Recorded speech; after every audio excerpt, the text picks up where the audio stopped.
So today I'll be continuing with my college football game by game prediction and roster discussion videos. Today I'll be doing the Utah Utes.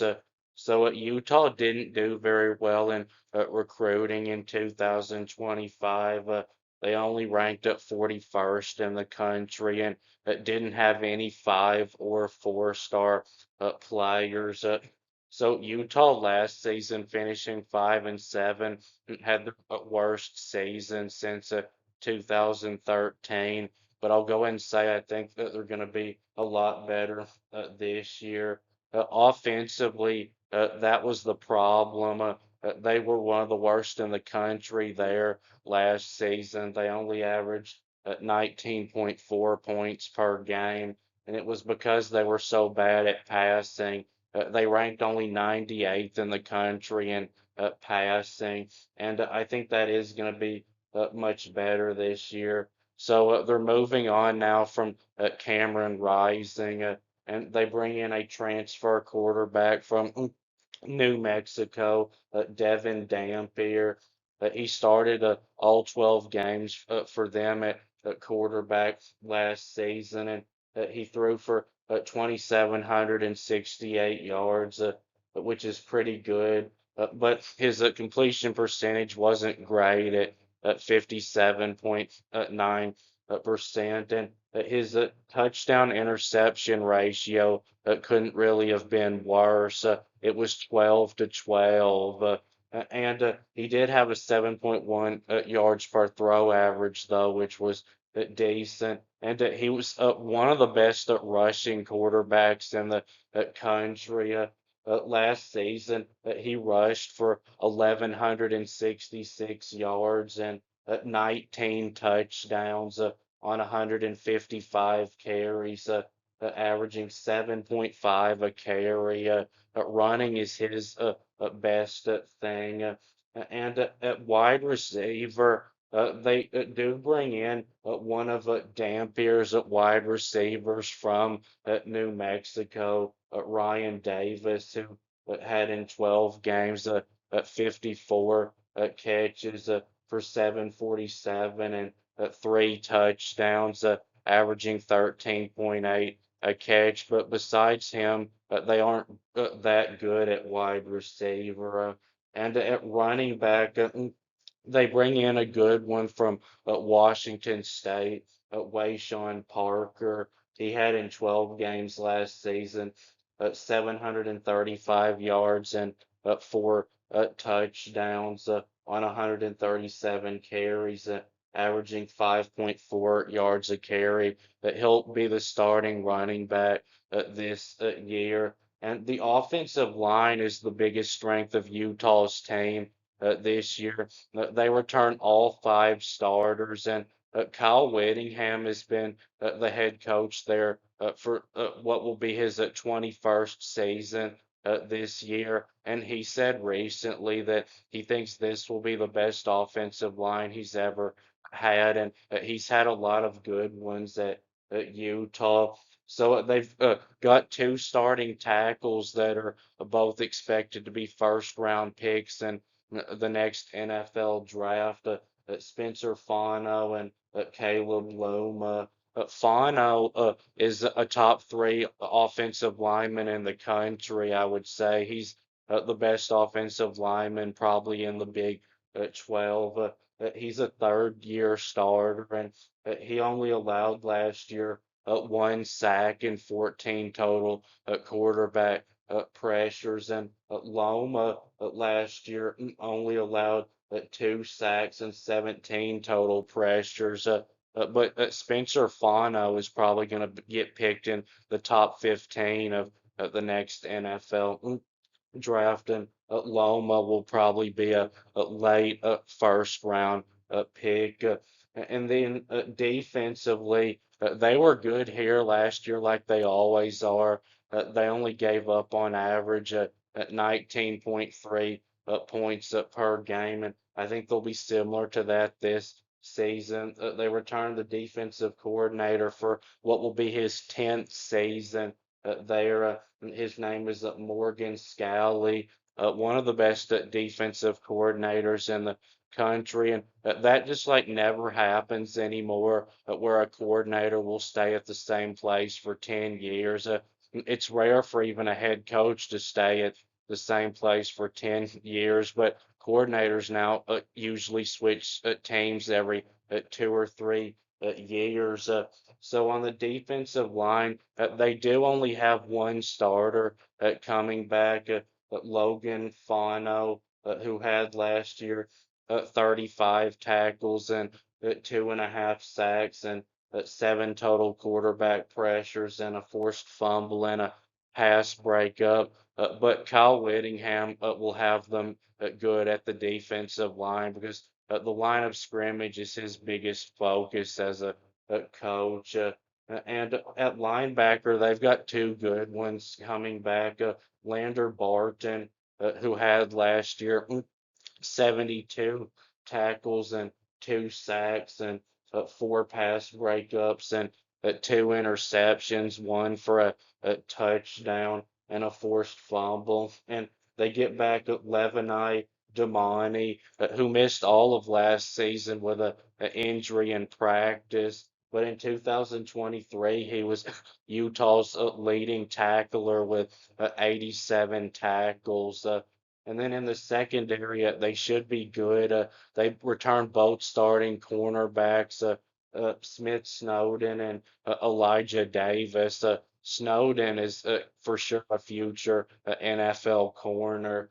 He had last year 48 tackles and eight pass breakups and two interceptions, one for a touchdown and a forced fumble. And Davis had 29 tackles and two interceptions. And at safety, they returned one of two starters, Teo Johnson, who is really good. He had last year 70 tackles and four pass breakups and an interception and a forced fumble. So now for the game by game predictions, starting with on the road at UCLA. So UCLA is a team that even with a better quarterback, I think is going to struggle to make a bowl game. And the big difference between these two teams offensively is that the offensive line for Utah is so much better than UCLA's is, and Utah's better than at UCLA, I think everywhere defensively, especially at line backer. But now I do think this will be a close game, and I think it'll be a lower scoring game. But I think Utah gets the win, and Utah I think wins the next two games against Cal Poly and on the road at Wyoming. Cal Poly will be a pretty much name your score game for Utah. They'll be able to win that one probably by around 50 points and play their second string the whole second half. But Wyoming is a team that is going to go into this game thinking that they can win. And if Utah doesn't play their best in this game, it's possible Wyoming could actually win this game. But I do think that Utah will get the win by a couple of scores, but not in a blowout. So now Texas Tech. Texas Tech, I think, has the best roster in the Big 12 this year because of all the transfers they brought in and how much production they got to come back. And the coach at Texas Tech is not an idiot. He knows what he's doing. He just hasn't had the type of success yet at Texas Tech that Whittingham has had at Utah. But it's not like he's a terrible coach that bought a good team to try to have a good season to avoid getting fired. And the defensive line at Texas Tech reminds me of the offensive line at Utah this season. It's probably the best defensive line in the Big 12. And I do think that this is going to be a very close game, and there's a good chance Texas Tech wins this one. And if it was on a neutral field, I think Texas Tech would win this one. but with it being at home, I'm going to give Utah the win. So now on the road at West Virginia. Rich Rodriguez comes back. He was their head coach a long time ago, and he had a lot of success there before, and maybe he'll be able to do that again, but it's not going to be this season. West Virginia's a team this year that's probably going to struggle to make it to a bowl game. He's filled up the roster with transfers, but a lot of these players weren't good players where they came from. Now, West Virginia does have Jaheim White coming back, who's one of the best running backs in the Big 12, but he's not going to have an offensive line like Utah's blocking for him. Now, I had a tough time with this game because it's on the road and West Virginia can be a tough place to play, but I think coaching gets Utah by and they get the win. Now Arizona State, a team that I think is going to be able to win the battle with Utah's defensive line. Arizona State, I think, has one of the best offensive lines in the Big 12. And Arizona State's defensive line and linebackers. I think are good enough to where they can handle the Utah offensive line. I think Arizona State's a little bit better of a passing team than Utah, and I think they're pretty similar running teams. And I think Arizona State can match Utah in the secondary.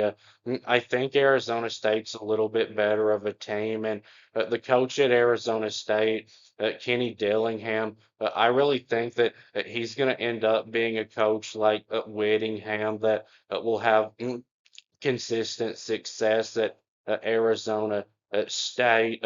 I'm going with Arizona State to get this win and a close one, even though Utah's the home team.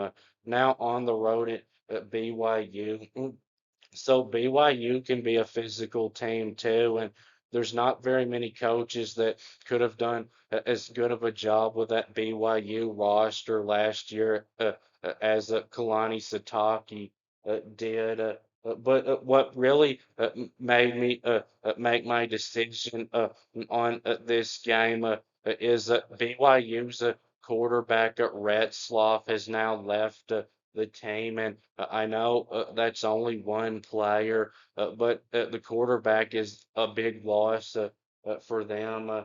And BYU would not have won 11 games last year without Retzloff, and they probably wouldn't have beat Utah last year without him because they only beat them by 1 point with him. And this is actually a very bitter rivalry. These two places really don't like each other. It's kind of like the Ohio State-Michigan rivalry in that way. And I think that, of course, both teams will be very motivated for this game, but I think that Utah wants it a little bit more after that heartbreaking loss last year, and they get the win over BYU in a very close game. So now Colorado. I don't really blame Utah last year for struggling to stop Shador Sanders and those wide receivers like Travis Hunter. It'd be hard for any defensive back to win a one-on-one with Travis Hunter. But now that Colorado isn't going to have that this year, I think in this game they're going to be forced to try to play physical football, and I don't think that's going to go well because they've got no run game and terrible lines of scrimmage. I think Utah wins this one. And now Cincinnati, a team that is going to be way worse than Utah defensively and worse than Utah offensively. And Utah's way better coached than Cincinnati is. And I think Utah will be able to control the lines of scrimmage on both sides in this game and win it fairly easily. And now on the road at Baylor. So I think that Baylor's offensive line could win the battle with Utah's defensive line, but I think Utah's offensive line will win the battle with Baylor's defensive line. And defensively, Baylor can match Utah at linebacker and safety, I think. And the cornerback position, though, I think will be a problem for Baylor this season. But Utah, while I do think they'll be a much better passing team than the last two seasons, I don't think they're going to be a great passing team. So this probably won't be too much of a problem for Baylor in this game. And Baylor has a much more explosive offense than Utah does, and they're playing at home. I'm going to go with Baylor to get this win. And now Kansas State, two similar teams. So both teams are going to want to run the football most of the time. Kansas State's probably a little bit better at that than Utah. And neither team, I think, is going to be great at passing. They'll be solid, probably. And Utah, I think, is a little bit better on the offensive line. And the front seven of the defense is pretty similar with these two teams.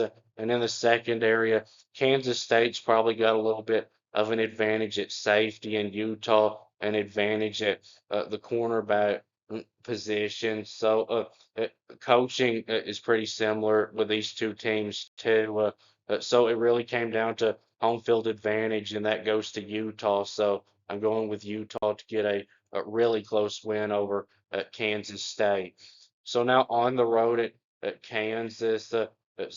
Kansas's quarterback, I think, is similar to the transfer that Utah brought in, but Kansas has better wide receivers, I think, than Utah does because of what they did in the transfer portal. And Utah has a much better offensive line than Kansas, but Kansas has got some pretty good running backs, and Kansas's defensive line was not very good last year, but they do have three out of four starters coming back, and the linebackers that Kansas brought in through the portal, I think, are pretty good. And Utah does have a much better secondary than Kansas, but this is a Friday road game for Utah. And while I realize Kansas isn't what you consider to be a tough place to play, I have a feeling Kansas is going to win this game. So I've got Utah finishing the year at 9-3 overall and 6-3 in the conference. And thanks for watching, and please subscribe. It's free, and you don't have to show your identity to do it. And I'll be back very soon.